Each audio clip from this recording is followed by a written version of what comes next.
Good morning, Real Progressives. Eric here in front of the White House.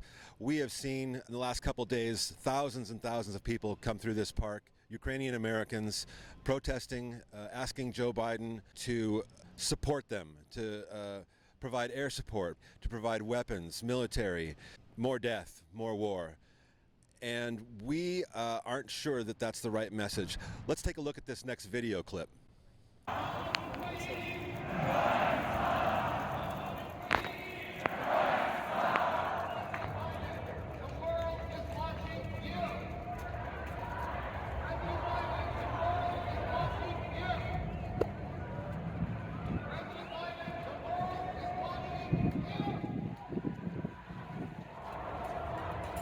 Well, as you can see, that's some powerful video, some tense moments here at the White House in the last couple days. Thousands of people have been through here, and they're demanding more war. They're demanding that President Biden keep his promises, something that we know he's not good at, of course. What I'm hoping that we'll take out of this is that we don't lose focus on what's important to us, what Americans are desperate for. We're desperate for health care. We're desperate for a Green New Deal. A Green New Deal with an attached jobs guarantee with benefits. We're desperate for student debt relief. There's so many things that we need to keep the focus on. The folks that are coming through here expressing, a lot of concern for their family members and their friends back home. It's very understandable, but at the same time, I think that they're inadvertently asking for escalation that we don't know what could be the result of, something very severe, the result of the escalation that they're asking for. And I think that that's a bad idea. We need to stay focused on what we need, on what the American people want, what we're desperate for, so many things. And need to focus on our country and our people and what we can do to fill the streets for the policy that we need.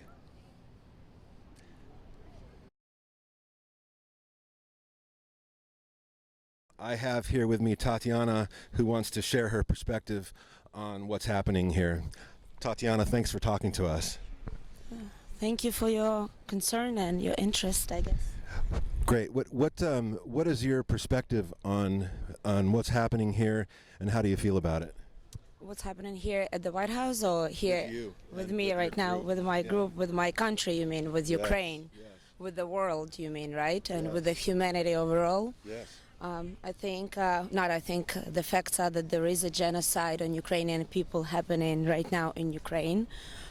Putin's aggression, war, I think it's more than just politics at this point. I don't think it depends if you're left, right, Republican, Democrat, if you're black, white, or any other nationality or race. I think at this point this is about humanity. There are children dying in Ukraine right now. Putin is not playing a fair war. He's shooting down orphanages and schools and hospitals. There are already 16 children who are dead. And we are here to demand some action from the free world. Our demands right now is for NATO to close the Ukrainian skies, to help us out. Our troops, Ukrainian soldiers, are fighting very strong already, but we need some help from outside in order so we can prevail. So we are demanding to close the Ukrainian sky, and we are demanding for more sanctions for Russia. The main one is to cut off Russian banks from SWIFT. And so the expectations from the USA, what is it that you're asking of the USA? Are you asking for escalation? Are you asking for air support, air superiority? What types of things are you asking of the US? We are asking for President Biden to step in and keep up his promises. All the talks that were leading up to this war, Biden made it seem like he got a bag, but he really doesn't. We just need him to keep his promises to help Ukraine. Do you think that the U.S. stepping in and displaying air superiority, basically attempting to chase Russians out of creating a no-fly zone, do you think that that type of escalation could possibly trigger something worse between the two superpowers? At this point, absolutely yes. A week ago, I didn't think that Putin would do this kind of crazy thing, but it may cause. I know what you're referring to, and I don't want to say it, but it definitely may cause that. But I think at that point, it won't really matter to the world anymore. I think right now Ukraine needs help. I think it's humanity's job to stand together right now. The consequences may be very bad, regardless if USA steps in or not. The consequences are already bad. What factor do you think that diplomacy plays at this point going forward? Well, I think at this point already we see Switzerland taking a side, have never done that even during World War II, right? That speaks of something, right? Every single country in the world, well, not every single one, but majority of the countries in the world, majority of the world stands with Ukraine. We are getting some support from USA, but not so much. I think we all need to come united in this. Very good. Well, thank you very much for your perspective, and I appreciate you sharing that with me. All right. Appreciate it. Good day. You too. Take care. Bye-bye. Okay. Aaron, thanks for joining us. So at the moment, we are currently pushing for Biden to cut all Russian banks from SWIFT and impose harsher economic penalties on the Russian people. Do you? I've seen signs calling for air support and escalation. How do you feel about that? Declaring war is a huge step, and I'm not sure it's entirely necessary. I'd like to think that if we just tank the Russian economy, the situation there will become suitably unstable that they will have to withdraw from Ukraine. I understand. Do you feel that diplomacy has any value at this point going forward, or are we beyond that? I don't think I'm quite qualified to answer that. Putin doesn't seem terribly stable, but I'm also not a psychologist. I understand. Great. Now, this war is obviously Putin's attacked, but there's been conflict for a number of years, a decade or so, hasn't there been? Yes, there are some separatists in the eastern part of Ukraine. Gotcha.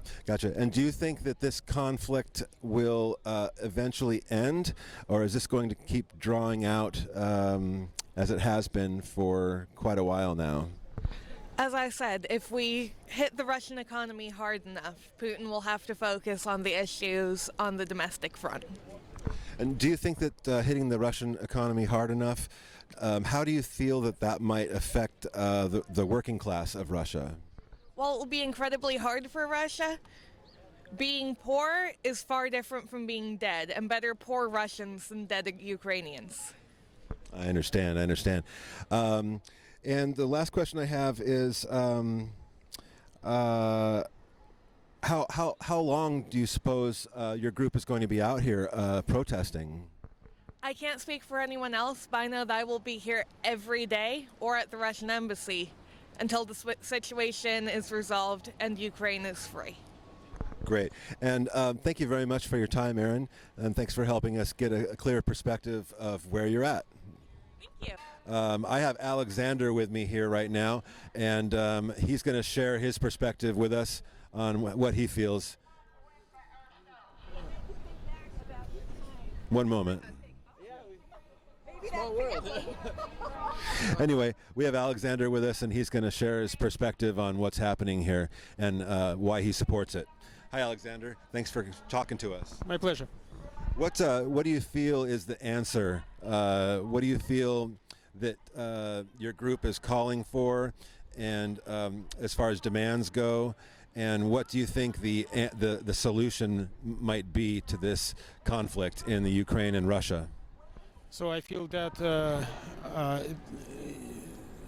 United States should support Ukraine as United States have promised in the past, and they should support it more in order for Russia not to destroy and to swallow Ukraine as a part of the Russian Empire, which they try to reconstitute. Mm-hmm. And do you feel about Russian imperialism, about the way that we might feel about American imperialism, and how they go too far? I think Russian imperialism is worse, by far. Okay, United States have made some, should say mistakes, but Russia, has its hands bloody up to their elbows.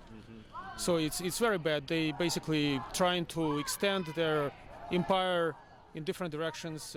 Belarus and Kazakhstan now, and Moldova and Georgia, state of Georgia. But in the past it was Poland. In the past it was Finland. Ukraine always was in their path. And it's just really bad. And the United States and other Western countries should put a stop to that. And do you think that the situation is beyond diplomacy now at this point? At this point, I think it is beyond diplomacy. I think if Russia gets to a point where their military campaign chokes, then they may go back to diplomacy. But I think given the personality of President Putin, he doesn't want to look like a loser, and so he will go all the way. He might go all the way. Gotcha. So this has been brewing for a lot of some years now, has it not? Yes. Since 2014 or before that? 2014 was kind of the active phase, but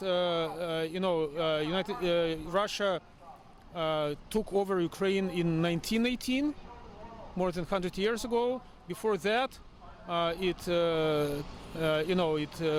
along with Germany, it divided Poland several times. So it has been going for centuries. From my perspective on this, it appears that two superpowers are fighting over resources.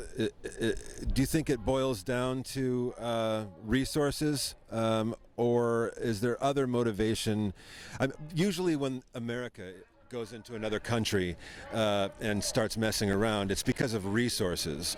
Is that what's happening in the Ukraine? Does Putin want Ukraine's resources, whether that be their labor pool or whether that be their minerals, or what is the motivation? What could possibly be his motivation? I don't think America is fighting for resources in this case. Maybe that was the case for some other situations, but I think right now America is on the right side here. Putin's motivation, I would say that this is motivation of like wild animals. Sometimes they have a territory and they have an instinct to extend and to protect that territory. Putin is a wild animal and he tries to extend this territory like a bear or a lion would do. Some people might call that a land grab. It is a land grab, yes, but what I'm saying is that this doesn't have a rational motivation. The motivation is completely irrational because a lot of countries don't have much land, but they are doing just fine, like Switzerland or Japan, right? They're doing fine. What matters here is that in his mind, or in mind of some people in the Russian elite, this is how they think. They're thinking like instinctively, like reptiles. Excellent. Well, thank you for answering some questions and telling us how you feel about the whole situation. We appreciate you, Alexander. Sure. Thank you. Have a good day.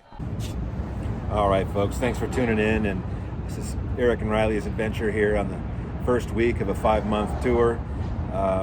Really hoping that we get your support. And more than that, though, we want everyone thinking about our country's real priorities. So many distractions. It seems like it's a different direction every week, but really we're trying to keep our priorities straight here and tie everything back to what we're desperate for, what we've been desperate for so long. Medicare for all, Green New Deal with an attached jobs guarantee, student loan forgiveness, and so much more. So if you can, please donate generously to realprogressives.org/donate. And also my Patreon, if you'd like to support us here in DC, is patreon.com/Yellow Vest Action. So till next time, take care, and we'll see you later.